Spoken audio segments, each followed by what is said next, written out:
Hello everyone, Ranger Scott here from Springfield Armory National Historic Site with another edition of Firearms Friday for you. Today we're going to take a look at the Winchester Model 1866. So before we get started, I'll just point out that this particular object is part of our interpretation and education program. We do have some non-museum objects that we have available for blank firing and the ability for the public to see us out with them. So that's what we have today, and this particular one is a reproduction of the 1866. So not a historic version, but for all intents and purposes, it's going to function the same way.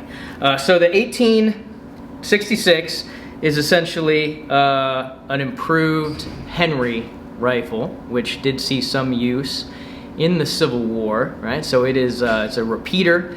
The Henry looked similar. Actually had a loading mechanism a little different. First of all, though, we'll also show you we are unloaded and safe. The Henry loaded from a tubular magazine. You actually had to flip a lever and lift up the mechanism and then drop them in one at a time. The 1866 modified that by actually having a loading gate on the receiver where you loaded it. There's some other internal modifications, but for all intents and purposes, it worked the same. It is a lever action, which means that when you have it loaded, you work the lever mechanism, and that will load and extract your cartridges. So the 1866 actually did not see a whole lot of use officially with the U.S. military, but Winchester did find quite a bit of popularity in it further afield. So there were a lot of foreign sales. One of the best examples of the use of the 1866 by major militaries was in 1877 when the Ottoman Empire used them against the Russians at the Battle of Plevna in northern Bulgaria. So there were approximately 8,000 to 12,000 1866s used by the Ottomans with great effect. One of the major questions of the time, right, especially revolving around this type of firearm, especially in the U.S. military, was the question of repeaters versus single shots.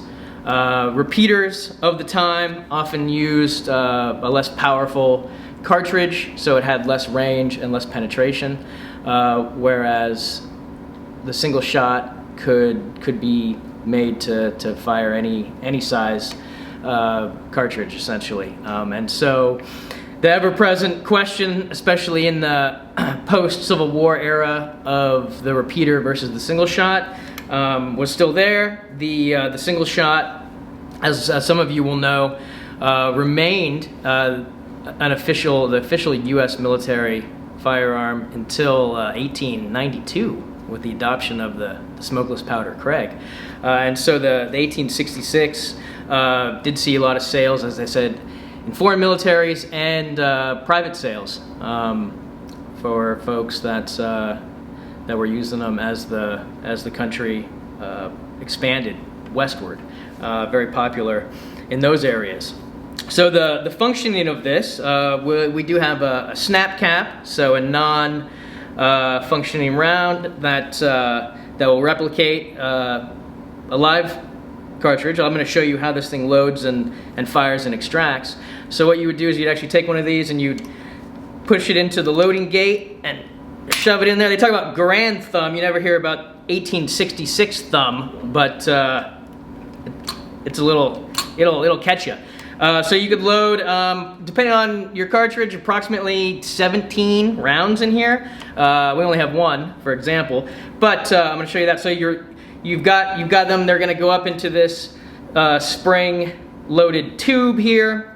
And then in order to chamber the round, I'm actually going to work the lever. I'll do that so you can actually see the mechanism hopefully working. Now it's loaded. That simultaneously loads the cartridge and cocks the hammer. So when I would fire it, and I can do that because I do have a snap cap in there, so I'm gonna pull the trigger, you would fire, and then to extract the round, you would eject it and fire again. Pretty rapidly. So you can do that 17 times. Now, the downfall of that is that when you're done firing, you do have to reload those.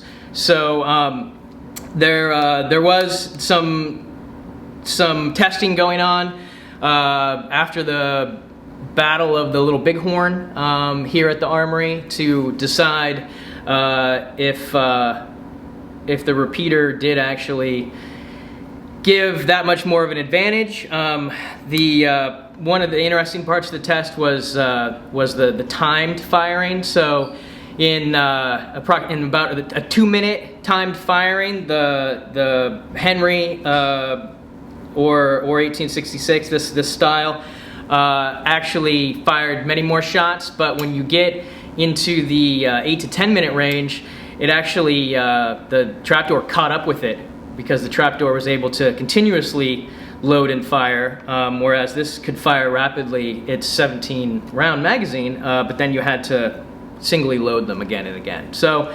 that is pretty interesting. So the 1866, as I said, once again, an interesting design, kind of iconic, representing the West essentially in a lot of people's mind. The later 1873 is probably the most famous lever gun, along with the Model 94 that Winchester manufactured, but not officially used by the U.S. military. This type of firearm has seen a bit of a resurgence lately, with newly manufactured reproductions coming out, and one reason for that is the rise in popularity of cowboy action shooting sports, where folks oftentimes are priced out of an original, or simply don't want to use one, can buy a reproduction, which does very similar things.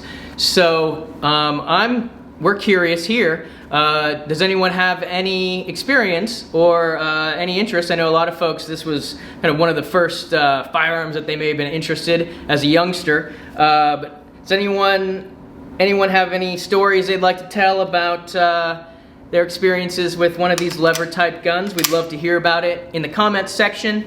And we look forward to our next Firearm Friday. We'll see you next week. Take care.